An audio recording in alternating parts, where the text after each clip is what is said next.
What do you think? Can I get the ceiling panels out without dropping one on my head? Welcome to the Hippie, Geeks, and our Skoolie Conversion Soul the Sun Chaser. If you enjoyed this video, be sure to subscribe and hit the bell notification icon to catch all our new content. With the lower panels out, it is time to move on to the last major step in the Skoolie demolition party, the ceiling panels. Lindsay started it off by removing the screws from the corner panels, working her way down the bus and getting them all pulled out. We removed the fan from the front panel and then pulled it out nice and easy. At this point, we were feeling pretty good about things. This first panel had come right out and was a breeze. This part was gonna take no time. Do you think that is how the rest of the panels went? Or did I just bring it up to taunt myself? Obviously, it was a taunt. The corner panels are all hooked in under the ceiling panels on top and into the windows on the bottom. I pried on the top and I loosened the windows on the bottom, and still that freaking panel had no interest in being removed. After way too much time spent prying on the top of the panel, I finally got it out. There is no way that I was going to go through that with the remaining panels, so I needed to figure out a better way. Fast forward a month and we finally had time to get back in the bus and get this part of the project finished up. I am not sure what you would have done, but I went back to the most useful tool that we have had in the demolition so far, the angle grinder. Equipped with a new cutting disc from Harbor Freight, I stepped up to the panel prepared to do battle. I was prepared with hearing protection and a ventilation mask. For some reason, I decided not to grab eye protection. I noticed that mistake after about 20 seconds and promptly went to find my goggles. With that mistake corrected, I stepped back into battle with the panels. Now, these corner panels are used as a wiring channel, and that is the most dangerous part of cutting the panels like this. If I cut too deep, or if the wiring harness is right up against the panel, the angle grinder doesn't care. She is going to cut right through the wires as well. From pulling the first panel, I could see that the harness was along the bottom of the corner panels, so I figured I'd be pretty safe as long as I kept my cut shallow and towards the middle of the panel. For the most part, I did a pretty good job. Once the panels were done, however, I found a spot where the wire harness was pulled up higher by the light wires, and I cut halfway through two of the wires. I will trace those wires back in a later step and see if it is something that I need to keep and repair them, or if I can just get rid of them. Once the driver's side panels were down, it was time to move on to the passenger's side. I needed to remove the screws from this side, and for the most part they came out pretty easily. One of them refused to budge, and I bet that you can guess how I got that out. Yes, the angle grinder. What else could it have been?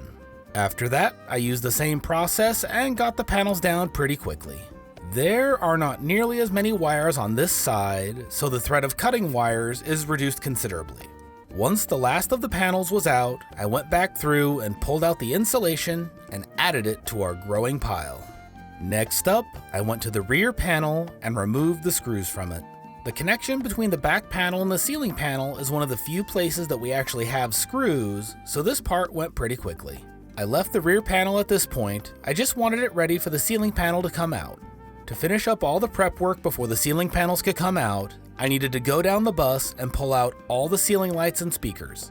I was pretty careful as I removed the lights, as we actually want to reuse them in the build. We love the little bluebird details and want to keep some of these parts that make it feel like a school bus. I made sure to label all the wires so that I know what they went to when I trace them back to the main electrical panel. It didn't take me too long to get everything pulled, and then it was on to the part that you are really waiting for, to see if I can get these ceiling panels out without crushing myself. For this process, I made sure to have ear and eye protection on, as I don't want a hot rivet head falling into my poor eyeballs. First, I came through with the center punch to get the centers of the rivets knocked out. Now, while you watch me go through this process, you may be curious about all the pauses that I had to take. Well, I spent the entirety of the last couple days moving wheelbarrows of compost and wood chips around the yard as we prepare for this year's garden. Then to top it off, we moved a piano. Understandably, my arms are freaking tired. While using the air hammer makes this a lot easier than it would be with a hammer and chisel, it is still holding the air hammer above my head, pushing against the rivets to get them out. As I popped the last rivet out of the first panel, it did not hold itself up in place, so I had to be careful and hold the panel up with one hand while using the air hammer with the other to punch out the last rivet. It went well enough and didn't feel too dangerous. There are a total of 10 panels on our ceiling, however, so I still have plenty of opportunities to have something go wrong. I punched out the centers of the next 2 panels together, then started knocking off the heads. The second panel went pretty quickly, and once all of the heads were knocked off, the remaining rivet shafts held it in place so I didn't have it fall on top of me. Score! With the third panel, I was not as lucky as it wanted to fall down immediately. By again being careful and holding it with one hand, I was able to get it down without an incident. Now, I could have easily have stopped this from being a possibility by cutting a 2x4 to the right length to go from the floor to the ceiling panel to hold it in place, but I didn't want to. The first ones went so well that I figured I had made the right decision and just kept going. The fourth panel came down without an incident, as did the fifth panel. The sixth panel also decided that it didn't want to cause any trouble, and I was on a roll feeling pretty good about myself. Even with my freakishly tired arms, I was cruising through the panels without getting crushed, and I was feeling pretty good about it. I moved the camera and took this time to knock out the rest of the centers of the rivets, as well as the screws holding the front panel and last ceiling panel together as well. With the prep work done, I moved on to the last 4 panels. The 7th panel started out pretty well, right up until this part here.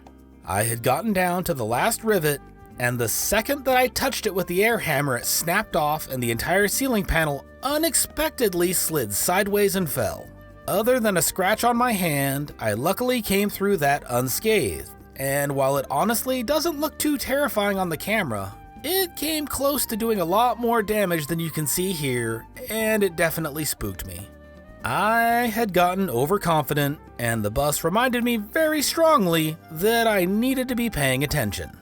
The last few panels came down without incident, though the insulation had separated from the first panel as I brought it down, which made getting the panel down a little awkward.